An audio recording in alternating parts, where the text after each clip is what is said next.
Welcome back to Avighna creation. ಇವತ್ತಿನ ವಿಡಿಯೋದಲ್ಲಿ ನಾನು ಸಿಂಗಲ್ ಸ್ಟೆಪ್ ಡಿಸೈನ್ ತೋರಿಸ್ತಾ ಇದ್ದೀನಿ. ನೋಡಿ, ಮೊದಲಿಗೆ ಒಂದು ಸಿಂಗಲ್ ಕ್ರೋಶ ಮಾಡ್ಕೊಳ್ಳಿ. ಸಿಂಗಲ್ ಕ್ರೋಶ ಮಾಡ್ಕೊಂಡಾದ್ಮೇಲೆ 2 ಚೈನ್ ಹಾಕ್ಕೊಳ್ಳಿ. 2 ಚೈನ್ ಹಾಕ್ಕೊಂಡು ಎಲ್ಲಿ ಸಿಂಗಲ್ ಕ್ರೋಶ ಮಾಡಿದ್ದೀವೋ ಅದರ ಪಕ್ಕದಲ್ಲೇ ಒಂದು ಡಬಲ್ ಕ್ರೋಶ ಮಾಡ್ಕೊಳ್ಳಿ. ನೋಡಿ, ಈ ರೀತಿ. ಈಗ ಮತ್ತೆ ಅದ್ರ ಪಕ್ಕದಲ್ಲೇ ಇನ್ನೊಂದು ಡಬಲ್ ಕ್ರೋಶ. ಸ್ಟಾರ್ಟಿಂಗ್ ಮಾತ್ರ 2 ಚೈನು, ಅದಾದಮೇಲೆ ನಂತರದಲ್ಲಿ ಬರೀ ಡಬಲ್ ಕ್ರೋಶ 2 ಟೈಮ್ಸ್ ಮಾಡ್ಕೊಳ್ಳೋದು. ನಂತರ ಈಗ 3 ಚೈನ್ ಹಾಕ್ಕೊಂಡು 2 ಚೈನ್ ಹಾಕಿದ್ದೀವಲ್ಲ ಸ್ಟಾರ್ಟಿಂಗಲ್ಲಿ, ಆ 2 ಚೈನ್ ಬಿಟ್ಟು ಇನ್ನೆರಡು ಡಬಲ್ ಕ್ರೋಶ ಕಂಬ ಇದೆಯಲ್ಲ, ಆ ಕಂಬಕ್ಕೆ ಒಂದು ಸಿಂಗಲ್ ಕ್ರೋಶ ಮಾಡ್ಕೊಳ್ಳೋಣ 3 ಚೈನ್ ಹಾಕ್ಕೊಂಡಾದ್ಮೇಲೆ.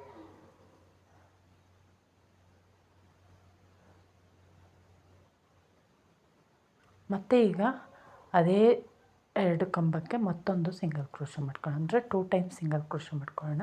ಪಿಕಾಟು ತುಂಬ ಒಂದು ಸ್ವಲ್ಪ ಹೈಲೈಟ್ ಆಗುತ್ತೆ. ಮತ್ತು ಒಂದು ಚೈನ್ ಹಾಕ್ಕೊಂಡು ಒಂದು ಅಥವಾ 2 ಚೈನ್, ಒಂದು ಚೈನ್ನಷ್ಟು ಗ್ಯಾಪ್ ಇಡಿ ಸಾಕು. ಚೈನ್ನಷ್ಟು ಗ್ಯಾಪ್ ಇಟ್ಟು ಮತ್ತೆ ಒಂದು ಡಬಲ್ ಕ್ರೋಶ ಕಂಬ, ಅದ್ರ ಪಕ್ಕದಲ್ಲಿ ಇನ್ನೊಂದು ಡಬಲ್ ಕ್ರೋಶ ಕಂಬ, ಹಾಗೆ 3 ಚೈನ್ ಹಾಕ್ಕೊಂಡು ಆ 2 ಕಂಬಕ್ಕೂ ಸೇರಿಸಿ ಒಂದು ಸಿಂಗಲ್ ಕ್ರೋಶ, ಮತ್ತು ಇನ್ನೊಂದು single crochet 2 time single crochet. ಅದಾದ ನಂತರ ಒಂದು ಚೈನ್ ಹಾಕ್ಕೋಬೇಕು. ಒಂದು ಚೈನ್ ಹಾಕ್ಕೊಂಡು ಮತ್ತೆ ಒಂದು ಚೈನ್ನಷ್ಟು ಗ್ಯಾಪ್ ಇಟ್ಟು 2 ಡಬಲ್ ಕ್ರೋಶ ಕಂಬ. ಮಾಮೂಲಿ ಡಬಲ್ ಕ್ರೋಶ ಕಂಬ ಮಾಡ್ತೀವಲ್ಲ ಆ ಥರ ಕಂಬ ಮಾಡ್ಕೊಳ್ಳೋದು 2 ಟೈಮ್ಸು. ನಂತರ 3 ಚೈನ್ ಹಾಕ್ಕೊಂಡು 2 ಟೈಮ್ಸು ಸಿಂಗಲ್ ಕ್ರೋಶ ಮಾಡ್ಕೊಳ್ಳೋದು 2 ಕಂಬ ಸೇರಿಸಿ. ಸೊ ಹಂಗಾಗಿ ಒಂದು ಸ್ವಲ್ಪ ಫಾಸ್ಟ್ ಮೂವ್ ಮಾಡಿದ್ದೀನಿ, ಗೊತ್ತಿರೋ ಸ್ಟಿಚ್ಚು ಅಂತ. 2 ಕಂಬನೂ ಸೇರಿಸಿ 2 ಟೈಮ್ಸು 3 ಚೈನ್ ಹಾಕ್ಕೊಂಡ್ಮೇಲೆ 2 ಟೈಮ್ ಸಿಂಗಲ್ ಕ್ರೋಶ ಮಾಡ್ಕೊಳ್ಳೋದು. ಪಿಕಾಟು ಸ್ವಲ್ಪ ಹೈಲೈಟ್ ಆಗುತ್ತೆ. ಮತ್ತು ಒಂದು ಚೈನ್ ಹಾಕ್ಕೋಬೇಕು, 2 ಡಬಲ್ ಕ್ರೋಶ ಕಂಬ,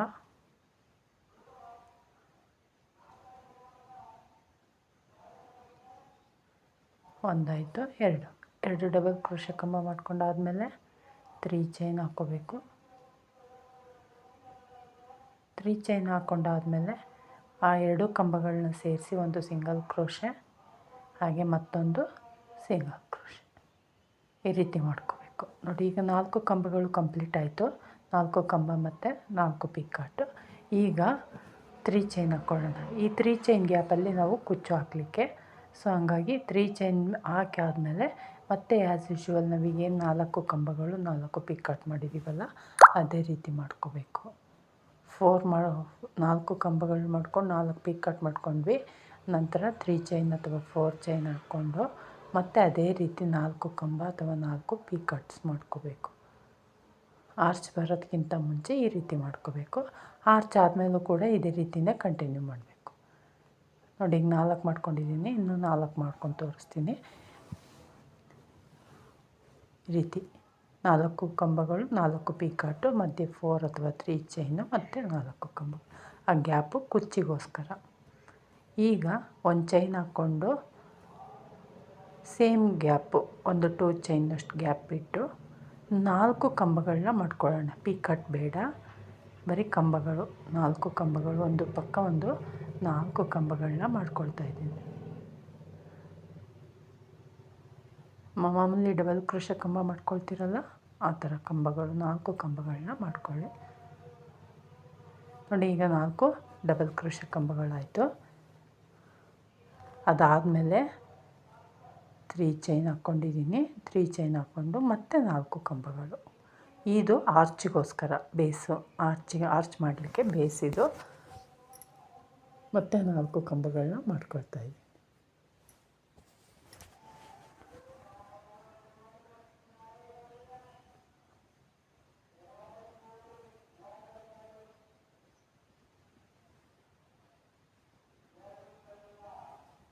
ನೋಡಿ, 4 ಕಂಬಗಳು, 3 ಚೈನ್ ಮತ್ತು 4 ಕಂಬ, 4 ಡಬಲ್ ಕ್ರೋಶ, 3 ಚೈನ್ ಮತ್ತು 4 ಡಬಲ್ ಕ್ರೋಶ. ಈಗ ಬ್ಯಾಕ್ ಸೈಡ್ ಟರ್ನ್ ಮಾಡ್ಕೋಬೇಕು ಡಿಸೈನ್ನ. ನೀಡಲ್ ಮೇಲೊಮ್ಮೆ ದಾರ ತೊಗೊಂಡು 3 ಚೈನ್ದು ಗ್ಯಾಪ್ ಇದೆಯಲ್ಲ 3 ಚೈನ್ ಗ್ಯಾಪಿಗೆ ಕಂಬಗಳನ್ನ ಮಾಡ್ತಾ ಹೋಗಬೇಕು, ಡಬಲ್ ಕ್ರೋಶ ಮಾಡ್ತಾ ಹೋಗಬೇಕು. ನಾನಿಲ್ಲಿ ಒಟ್ಟು 9 ಡಬಲ್ ಕ್ರೋಶೆ ಕಂಬಗಳನ್ನ ಈ ಗ್ಯಾಪ್ ಒಳಗಡೆ ಮಾಡ್ಕೊಂಡಿದ್ದೀನಿ. ಆರ್ಚ್ ಬರುತ್ತೆ, ಸ್ಮಾಲ್ ಒಂದು ಚಿಕ್ಕದಾಗಿ ಡಬಲ್ ಕ್ರೋಶೆ ಕಂಬದ ಆರ್ಚ್ ಮಾಡ್ತೀವಲ್ಲ ಆ ಥರ ಆರ್ಚ್ ಬರುತ್ತೆ. ಸೊ ನಾನಿಲ್ಲಿ 9 ಕಂಬಗಳನ್ನ ಹಾಕ್ಕೊಂಡಿದ್ದೀನಿ.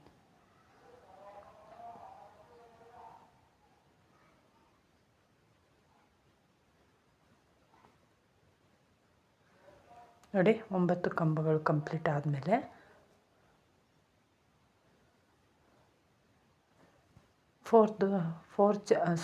ಡಬಲ್ ಕ್ರೋಶೆ 4 ಕಂಬಗಳು ಮಾಡ್ಕೊಂಡಿದ್ದೀವಲ್ಲ, ಲಾಸ್ಟು ಡಬಲ್ ಕ್ರೋಶೆ ಮೇಲೆ ಗ್ಯಾಪಿಗೆ ಒಂದು ಸಿಂಗಲ್ ಕ್ರೋಶೆ ಮಾಡಿಕೊಂಡು ಡಿಸೈನ್ನ ಲಾಕ್ ಮಾಡ್ಕೊಳ್ತಾ ಇದ್ದೀನಿ. ನಂತರ ಡಿಸೈನಿಗೆ ಫ್ರಂಟಿಗೆ ಟರ್ನ್ ಮಾಡಿಕೊಂಡು ದಾರನ ಹಾಗೆ ಮೇಲ್ ಮಾಡಿಕೊಂಡು ಒಂದು ಬೀಡ್ ಹಾಕ್ಕೊಂಡು, ನಾನಿಲ್ಲಿ ಸ್ಮಾಲ್ ಸೈಜ್ ಬೀಡ್ ಹಾಕ್ಕೊಂಡಿದ್ದೀನಿ. ನೀಡಲ್ಗೆ ಮೂವ್ ಆಗೋಂಥ ಬೀಡ್ ಅಷ್ಟು ಸ್ಮಾಲ್ ಸೈಜ್ ಬೀಡ್ ಹಾಕ್ಕೊಂಡಿದ್ದೀನಿ. ನೀವು ಬೇಕು ಅಂದರೆ ಒಂದು ಮೀಡಿಯಮ್ ಸೈಜ್ ಬೀಡ್ ಹಾಕ್ಕೊಳ್ಳಿ, ತುಂಬ ಸ್ಮಾಲು ಬೇಡ, ಹಾಕೋದು ಕಷ್ಟ ಆಗುತ್ತೆ. ನಾನಿಲ್ಲಿ ತೋರಿಸ್ಲಿಕ್ಕೋಸ್ಕರ ಸೊ ಹಂಗಾಗಿ ಸ್ಮಾಲ್ ಸೈಜ್ ಬೀಡ್ ಹಾಕ್ಕೊಂಡಿದ್ದೀನಿ. ಬೀಡ್ ಹಾಕ್ಕೊಂಡು ನೆಕ್ಸ್ಟ್ ಗ್ಯಾಪ್ ಬರುತ್ತಲ್ಲ ಆ ಗ್ಯಾಪಿಗೆ ಒಂದು ಸಿಂಗಲ್ ಕ್ರೋಶೆ ಮಾಡೋಣ. ಮಾಡ್ಕೊಂಡಾದಮೇಲೆ ನಂತರ ದಾರ ಮೇಲೆ ಮಾಡಿಕೊಂಡು ಮತ್ತೆ ಬೀಡ್ ಹಾಕ್ಕೊಂಡು ನೆಕ್ಸ್ಟ್ ಗ್ಯಾಪಿಗೆ ಡಬಲ್ ಕ್ರೋಶೆ ಕಂಬದ ಮೇಲೆ ಹೋಲ್ ಗ್ಯಾಪ್ ಇರುತ್ತಲ್ಲ ಆ ಗ್ಯಾಪಿಗೆ ಒಂದು ಸಿಂಗಲ್ ಕ್ರೋಶೆ. ಇದೇ ರೀತಿ ಒಂದು ಬೀಡು ಒಂದು ಸಿಂಗಲ್ ಕ್ರೋಶೆ, ಒಂದು ಬೀಡು ಒಂದು ಸಿಂಗಲ್ ಕ್ರೋಶೆ, ಪ್ರತಿಯೊಂದು ಕಂಬಕ್ಕೂ ಕೂಡ ಒಂದೊಂದು ಬೀಡ್ ಬರುತ್ತೆ. ಆ ರೀತಿ ಹಾಕ್ಕೊಳ್ಬೇಕು. 9 ಕಂಬ ಹಾಕ್ಕೊಂಡಿದ್ದೀವಲ್ಲ, 9 ಡಬಲ್ ಕ್ರೋಶೆ ಮಾಡ್ಕೊಂಡಿದ್ದೀವಲ್ಲ, 9 ಡಬಲ್ ಕ್ರೋಶೆಗೂ ಒಂದೊಂದು ಬೀಡ್ ಹಾಕ್ಕೋಬೇಕು. 9 ಬೀಡ್ ಬರುತ್ತೆ. ಡಿಸೈನು ಕಂಪ್ಲೀಟ್ ಆದಮೇಲಂತೂ ತುಂಬ ಚೆನ್ನಾಗಿ ಕಾಣುತ್ತೆ, ಸೀರೆಗೆ ತುಂಬ ಚೆನ್ನಾಗಿ ಹೊಂದುತ್ತೆ. ಸಿಂಪಲ್ಲು ಗ್ರ್ಯಾಂಡು, ತುಂಬ ಗ್ರ್ಯಾಂಡಲ್ಲ ತುಂಬ ಸಿಂಪಲ್ಲಲ್ಲ, ಆ ಥರ ಡಿಸೈನ್ ಚೆನ್ನಾಗಿ ಕಾಣುತ್ತೆ. ನೋಡಿ ಕಂಪ್ಲೀಟ್ ಆದಮೇಲೆ ಈ ರೀತಿ ಕಾಣುತ್ತೆ. 9 ಬೀಡ್ ಹಾಕ್ಕೊಂಡಿದ್ದೀನಿ. ಅದಾದಮೇಲೆ ಒಂದು ಸಿಂಗಲ್ ಕ್ರೋಶೆ ಒಂದು ಚೈನ್ ಹಾಕ್ಕೊಂಡು ನಂತರ ಒಂದು 2 ಚೈನಷ್ಟು ಗ್ಯಾಪ್ ಬಿಟ್ಟು ಮತ್ತೆ ಡಬಲ್ ಕ್ರೋಶೆ ಮಾಡ್ಕೋಬೇಕು. ಆ್ಯಸ್ ಯೂಶ್ವಲ್ ನಾವು ಬ್ಯಾಕ್ ಸೈಡ್ ಏನು ಮಾಡಿದ್ದೀವೋ ಪ್ರಿವಿಯಸ್ಸಾಗಿ ಅದೇ ರೀತಿ ಮಾಡ್ಕೋಬೇಕು. 2 ಕಂಬಗಳನ್ನ ಮಾಡ್ಕೋಬೇಕು. 3 ಚೈನ್ ಹಾಕ್ಕೊಂಡು ಆ 2 ಕಂಬ ಸೇರಿಸಿ ಒಂದು ಸಿಂಗಲ್ ಕ್ರೋಶೆ, ಮತ್ತು ಇನ್ನೊಂದು ಸಿಂಗಲ್ ಕ್ರೋಶೆ, ಅದೇ ರೀತಿ ಕಂಟಿನ್ಯೂ ಮಾಡಬೇಕು. ಒಂದು ಚೈನ ಈಗ ಒಂದಾದಮೇಲೆ ಮತ್ತೊಂದು ಚೈನ್ ಹಾಕ್ಕೊಂಡು ಮತ್ತೆ 2 ಕಂಬಗಳನ್ನ ಮಾಡ್ಕೋಬೇಕು.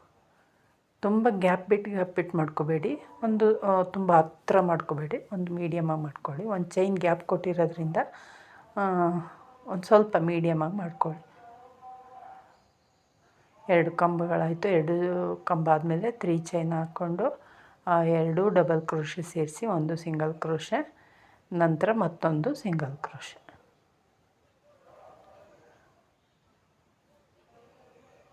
ಇದೇ ರೀತಿ ಆರ್ಚ್ ಆದಮೇಲೂ ಕೂಡ 4 ಕಂಬ ಮಾಡ್ಕೋಬೇಕು. 4 ಪೀಕಟ್ ಆದಮೇಲೆ 4 ಚೈನ್ ಅಥವಾ 3 ಚೈನ್ ಕುಚ್ಚಿಗೆ ಜಾಗ ಬಿಟ್ಕೊಂಡು ಮತ್ತೆ 4 ಕಂಬಗಳು ಮತ್ತು 4 ಪೀಕಟ್ ಮಾಡ್ಕೋಬೇಕು. ಈ ರೀತಿ ಮಾಡ್ಕೋಬೇಕು. ಡಿಸೈನ್ ಕಂಪ್ಲೀಟ್ ಆಗಿದೆ ನೋಡಿ, ನಾನು ಮುಂಚೆನೇ ಮಾಡ್ಕೊಂಡಿದ್ದೀನಿ. ಈ ರೀತಿ ಕಂಪ್ಲೀಟ್ ಆದಮೇಲೆ ಈ ರೀತಿ ಕಾಣುತ್ತೆ. ಕುಚ್ಚು ಕೂಡ ಹಾಕಿದ್ದೀನಿ. ತುಂಬ ಚೆನ್ನಾಗಿ ಬಂದಿದೆ ಡಿಸೈನು. ಒಮ್ಮೆ ಟ್ರೈ ಮಾಡಿ ನೋಡಿ, ಗೊತ್ತಾಗುತ್ತೆ ನಿಮಗೆ. ಆರ್ಚು ತುಂಬ ಚೆನ್ನಾಗಿ ಬಂದಿದೆ. ಒಂದು ಸಿಂಗಲ್ ಸ್ಟೆಪ್ ಡಿಸೈನ್ ಆಗಿದೆ, ತುಂಬ ಲುಕ್ಕಾಗಿ ಕಾಣಿಸ್ತಾ ಇದೆ. ಇದಕ್ಕೆ ಒಂದು 600 to 700 ಚಾರ್ಜ್ ಮಾಡ್ಬೋದು. 600 ಮಿನಿಮಮ್ ಚಾರ್ಜ್ ಮಾಡ್ಬೋದು. ತುಂಬ ಚೆನ್ನಾಗಿ ಬಂದಿದೆ ಡಿಸೈನು. ಇಷ್ಟ ಆಗಿದೆ ಅಂದ್ಕೊಂಡಿದ್ದೀನಿ ವೀಕ್ಷಕರೇ. ಇಷ್ಟ ಆಗಿದ್ರೆ ಒಂದು ಲೈಕ್ ಕೊಡೋದನ್ನು ಮರಿಬೇಡಿ. ಪ್ಲೀಸ್ ಯಾರೆಲ್ಲ ಸಬ್ಸ್ಕ್ರೈಬ್ ಮಾಡ್ಕೊಳ್ಳದೆ ನೋಡ್ತಿದ್ದೀರಾ ಸಬ್ಸ್ಕ್ರೈಬ್ ಮಾಡ್ಕೊಳ್ಳಿ, ಸಪೋರ್ಟ್ ಮಾಡಿ. ನಿಮ್ಮ ಅನಿಸಿಕೆಗಳನ್ನ ಕಮೆಂಟ್ ಬಾಕ್ಸಲ್ಲಿ ತಿಳಿಸಿ. Thank you for watching. Bye.